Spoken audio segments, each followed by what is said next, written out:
Hi guys, in this video I am going to show you how to beat 4.1 Spiral Abyss for Genshin Impact. Currently I am using Alhaitham main and also a version of Raiden National but with Kazuha.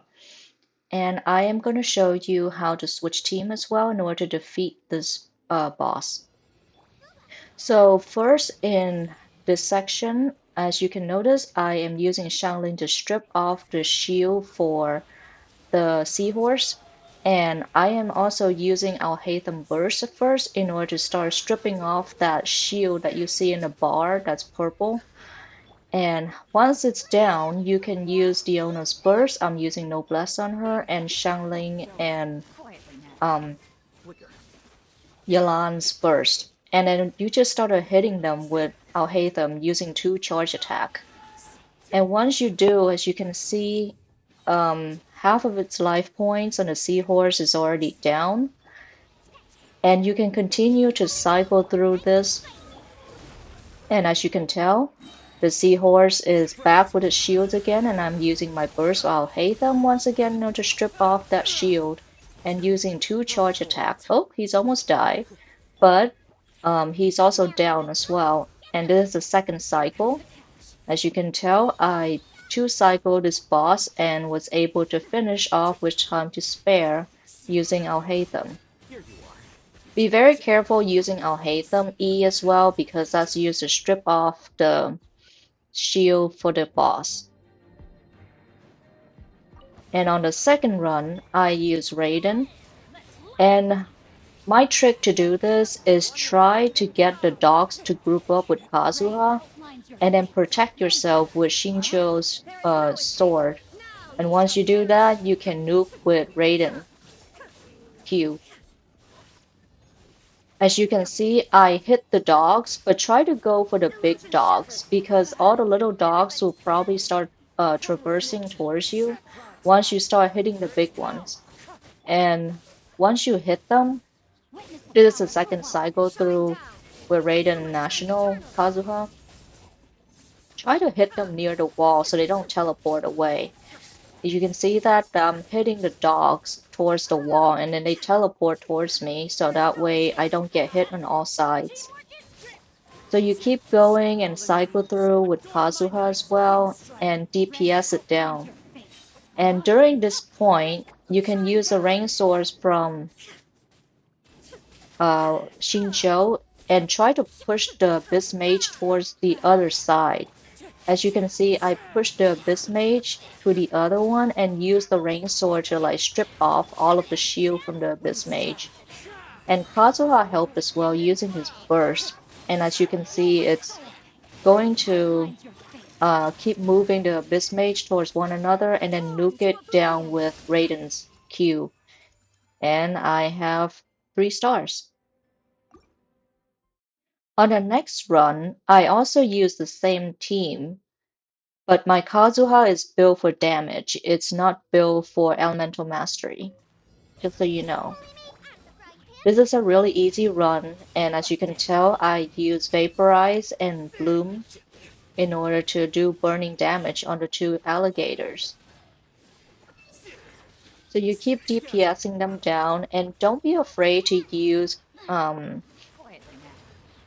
Alhaitham's Burst, because Alhaitham Burst helped him strip off some of that DPS that the crocodiles have.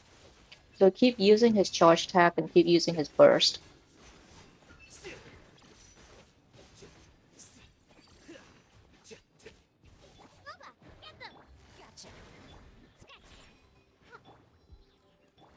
So keep cycling through this floor, and as you can tell, it's pretty straightforward with a DPS check. And in this run, on the second wave of 12-2, try to go for the mecha that's standing, the dude that's standing, and don't go for like the big guy, because the big guy will come towards you. And then all you do is just keep trying to hit the guy that's standing, the mecha. And then they can all group together and you just DPS them down. And it's pretty straightforward what you need to do once you kill the guy that's standing. You can start going for like the guy that's moving, the guy with the wheel. I'm sorry that I call them not by the proper name, but you get what I mean. And on this second wave, make sure that you get Bennett's burst up so that way you stay safe while hitting the lady that's dancing. And make sure that you have Shincho's sword to protect you against all the damages that you're gonna like get taken. And as you can tell, the guy keep on basically like hitting you, but Shincho's sword is doing all the work here to reduce the damage. So it's really helpful to have Shincho on this floor along with Bennett in order to like save yourself from dying.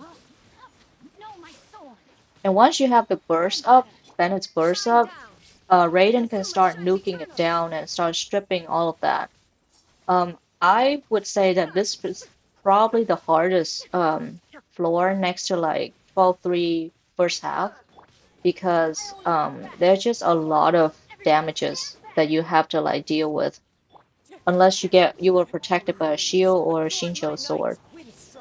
So as you can see, I'm just bursting them down and then try nuking them once I have Bennett burst up with Raiden's Q.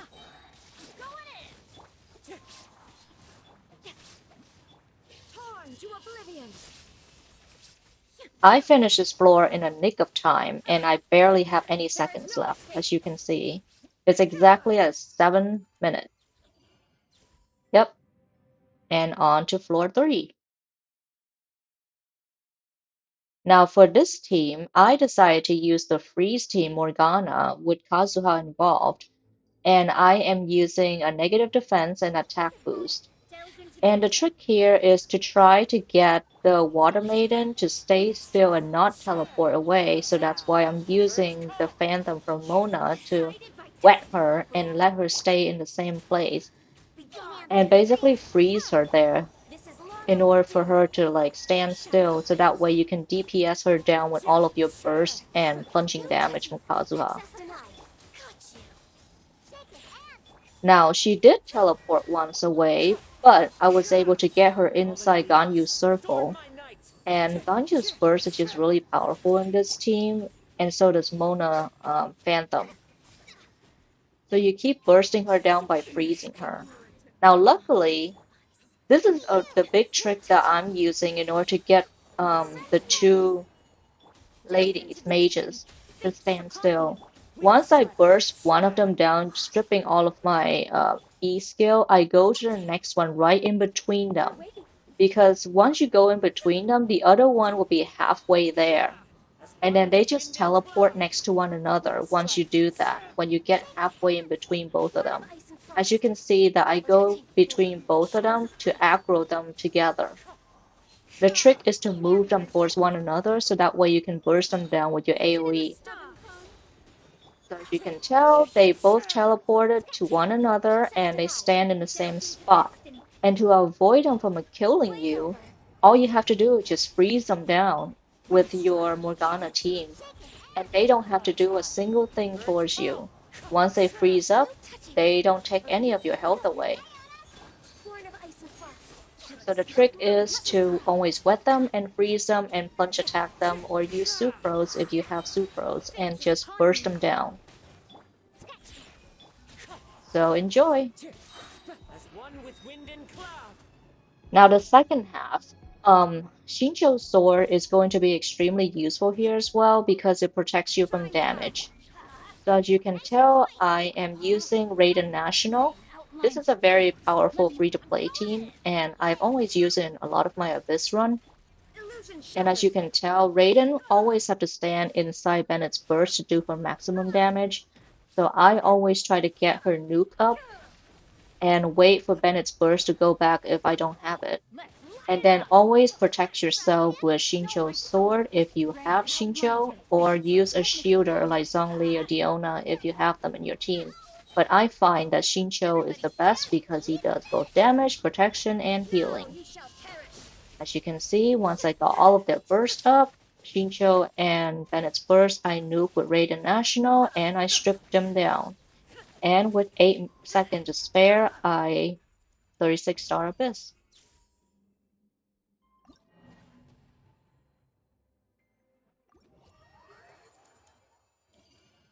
Next, I am going to show you my build, and first I am going to show you Diona's build. I use the Diona's signature bow, and I use a 4-piece noblesse on her. She is built for healing and cryo damage most of the time with full constellation and 12/12 for E and Q. Her ER is 164. Next, I think I am using, let's see, yeah, Shangling. Yep, I use Shangling. I use the catch on her, and 4-piece Emblem of Severed Fate.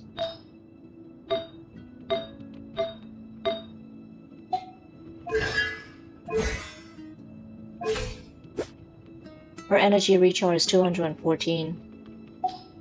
Next is Yalan.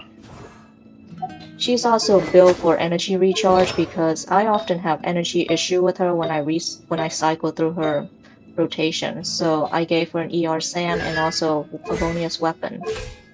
She's also double crown for E and Q with energy recharge of 237. Alhaitham, I built him for damage, and I used the Primordial Jade Cutter on him, not the Sacrificial Sword. And I used a 4-piece set on him with an attack sand.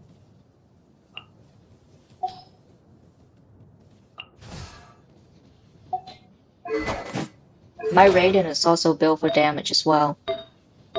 And I use an attack sand on her, which is fine.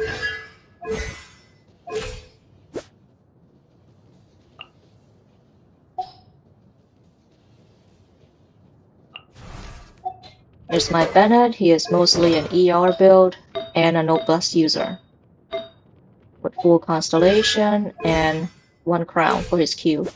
230 ER. Next is Xingqiu. Signature Sword, Sacrificial. 4-piece Emblem. Mainly a damage dealing build. Full constellation and double crown with 185 ER. My Kazuha is using not a sacrificial sword, but a Blackcliff longsword when I have him on my team. And I also build him for damage, not elemental mastery.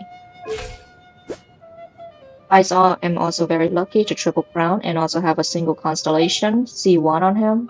So my Kazuha is pretty well built and invested. Now Mona, I did not put the 4-piece emblem on her because I messed up, and I'm sorry, but you know, I still did a job. I forgot to put 4-piece Emblem of Severed Fate on her, but I do have C1 on Mona, and 1 crown. She does her job regardless, and her ratio is pretty good, 1 to 2. And Ganyu is pretty stacked. I have her at 4-piece Wanderer's Troop, and 2nd constellation with triple crown. But no ER. She doesn't really need it. She's just so good. And there goes my Abyss run. I am going to go in here and collect my rewards. I hope you guys enjoy. Please like and subscribe if you find this really helpful. I would appreciate it as I can grow my channel. Thank you.